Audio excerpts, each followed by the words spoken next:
এই মুহূর্তে যে গুরুত্বপূর্ণ খবরে নজর রাখছি, রাজ্য পুলিশের জালে জামতারা গ্যাংয়ের 46 জন।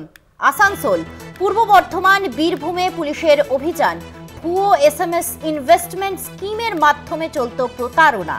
ধৃতদের থেকে উদ্ধার একাধিক মোবাইল, সিম কার্ড, ব্যাংক অ্যাকাউন্টের তথ্য। আপনাদের আরো একবার জানিয়ে রাখি, জামতারা গ্যাংয়ের 46 জনকে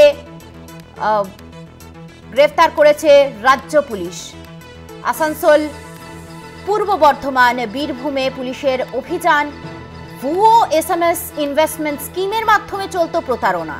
ধৃতদের থেকে উদ্ধার একাধিক মোবাইল, সিম কার্ড, ব্যাংক অ্যাকাউন্টের তথ্য। রাজ্য পুলিশের জালে জামতারা গ্যাংয়ের 46 জন। আসানসোল, পূর্ব বর্ধমান, বীরভূমে পুলিশের অভিযান।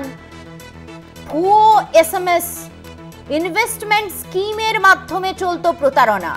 ধৃতদের থেকে উদ্ধার একাধিক মোবাইল, ব্যাংক অ্যাকাউন্টের তথ্য, সিম কার্ড।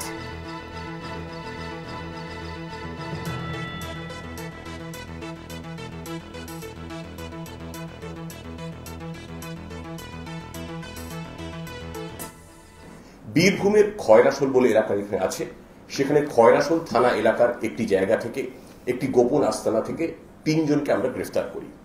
এই 3 জন সাইবার প্রতারককে গ্রেফতার করে আমরা জানতে পারি যে এরা ভারতবর্ষের সাইবার প্রতারণার যেটা জাতীয় রাজধানী যাকে বলা হয়, পশ্চিমবঙ্গের পার্শ্ববর্তী এলাকা ঝাড়খণ্ডের জামতারা গ্যাংয়ের সঙ্গে এরা সক্রিয়ভাবে যুক্ত এবং নেপথ্যের যে কলকাঠি নাড়াটা সেটা জামতারা গ্যাংয়ের তরফ থেকেই করা হচ্ছে। এরপরে এই 3 জনকে ধরার পর তাদের বিস্তারিত জিজ্ঞাসাবাদ করা হয়। যে ধরনের প্রতারণাগুলো হচ্ছিল সেগুলোর পুঙ্খানুপুঙ্খ বিশ্লেষণ করা হয়, টেকনিক্যাল অ্যানালিসিস করা হয়, প্রযুক্তির সহায়তা নেওয়া হয়, ম্যানুয়াল ইন্টেলিজেন্স নেওয়া হয়। এই সূত্র ধরে গত 15 দিনে তদন্ত চালিয়ে আসানসোল, দুর্গাপুর, চন্দননগর, পূর্ব বর্ধমান, হুগলি এবং অবশ্যই খয়রাসোল, মূলত ঝাড়খণ্ড লাগোয়া পশ্চিমবঙ্গের যে এলাকা, গত 15 দিনে 46 জন সাইবার প্রতারককে আমরা গ্রেফতার করতে সক্ষম হয়েছি।